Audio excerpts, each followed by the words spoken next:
దశాబ్దాల కల నెరవేరిన వేళ ఉద్దానం ఒక్కసారిగా పులకరించింది. నాడు పచ్చడి ఉద్దానం కంట వెచ్చగా జారిన కన్నీటి బొట్లు నేడు జగనన్న చేసిన శాశ్వత పరిష్కారానికి ఆనంద బాష్పాలను రాల్చాయి.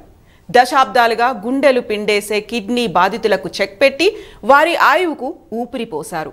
ఐదోతనం కోల్పోయిన తల్లులు, అమ్మా నాన్నలకు దూరమైన పిల్లలకు శాశ్వత పరిష్కారం చూపిన జగనన్నకు ఉద్దానం ప్రజలు చేతులెత్తి మొక్కుతున్నారు.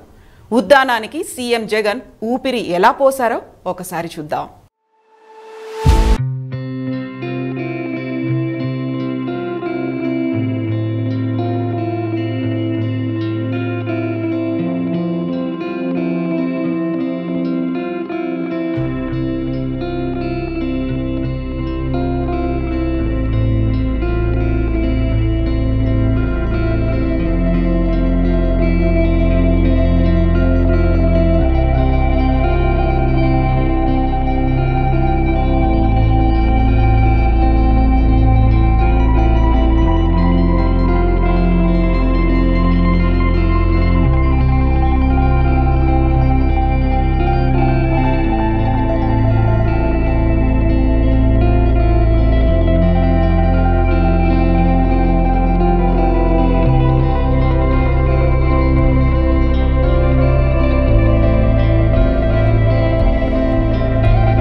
ఇక్కడున్న జనాభాలో 21% పైగా కిడ్నీ వ్యాధితో బాధపడుతున్నారంటే పరిస్థితి ఎంత తీవ్రంగా ఉందో అర్థం చేసుకోవచ్చు.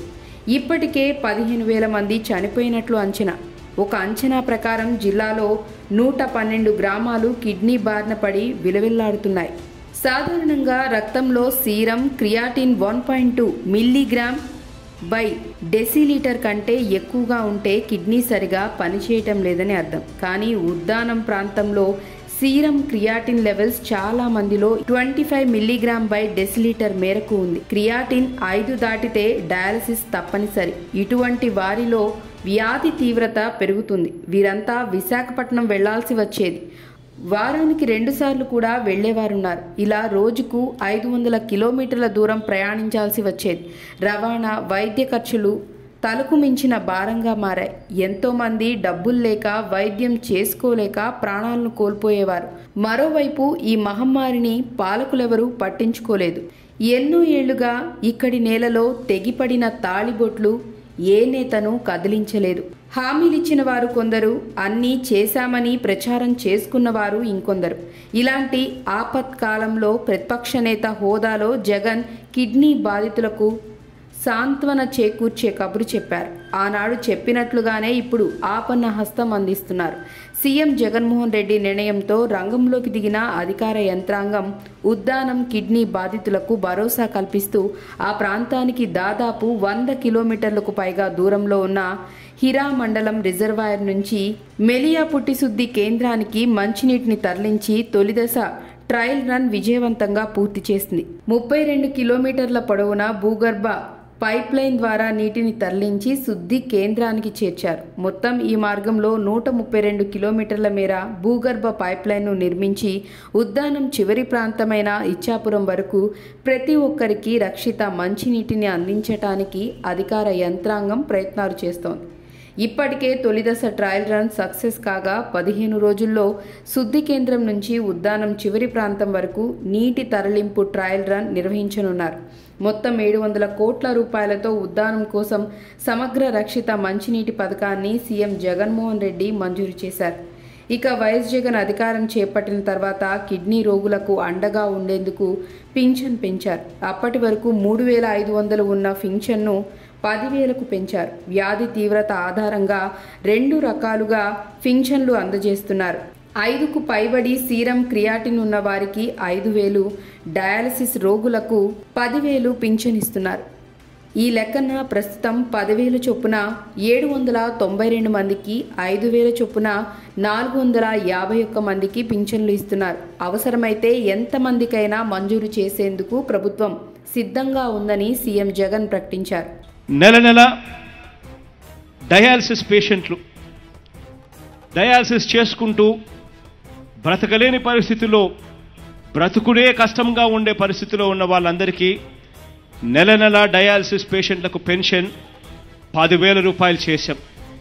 ఇలా 10,000 రూపాయలు ఇస్తున్న విధంగానే ఈ రోజు నుంచి మొదలుకొని thalassaemia, sickle cell anaemia, haemophilia వ్యాధులతో దీర్ఘకాలంగా బాధపడుతున్న వారందరికీ కూడా నెలకు 10,000 రూపాయల పెన్షన్ ఈ నెల నుంచి ఇవ్వబోతా ఉన్నామని చెప్పి ఈ వేదిక మీద నుంచి సగర్వంగా చెప్తా ఉన్నాం. ఇది నిన్నటి వరకు ఉన్న పరిస్థితి. ఇప్పుడు ఈ చీకటి బతుకులకు సీఎం వైఎస్ జగన్ చరమగీతం పాడారు. నాడు ప్రతిపక్ష నేత హోదాలో ఇచ్చిన హామీ మేరకు 3 దశాబ్దాల సమస్యకు చెక్ చెబుతూ శాశ్వత పరిష్కారం చూపారు. 742 కోట్లతో వైఎస్ఆర్ సుజలధార మంచినీటి ప్రాజెక్ట్, 85 కోట్లతో 200 పడకల డాక్టర్ వైఎస్ఆర్ కిడ్నీ రీసెర్చ్ ఆసుపత్రిని ఏర్పాటు చేశారు. ఈ రెండింటినీ ప్రారంభించారు. చంద్రబాబు అధికారంలో ఉన్నప్పుడు ఏనాడు ఉద్దానంలోని కిడ్నీ బాధితుల గురించి పట్టించుకోలేదు. తిత్లీ తుఫాను సమయంలో మొక్కుబడిగా పర్యటించారే తప్ప ఎలాంటి అభివృద్ధి చేయలేదు. ఇక పవన్ కళ్యాణ్ అయితే 2017లో దీక్ష పేరుతో పెద్ద డ్రామా ఆడారు. టీడీపీతో కలిసి 5 ఏళ్లు చెట్టాపట్టాలు వేసుకున్నా దానికొక పరిష్కారం చూపలేదు. ఎవరైనా అడిగితే అంతా తానే చేశానని, కిడ్నీ బాధితుల నుంచి విముక్తి కల్పిస్తానని హడావుడి చేయడం తప్ప నిజానికి ఆయన చేసిందేమీ లేదు.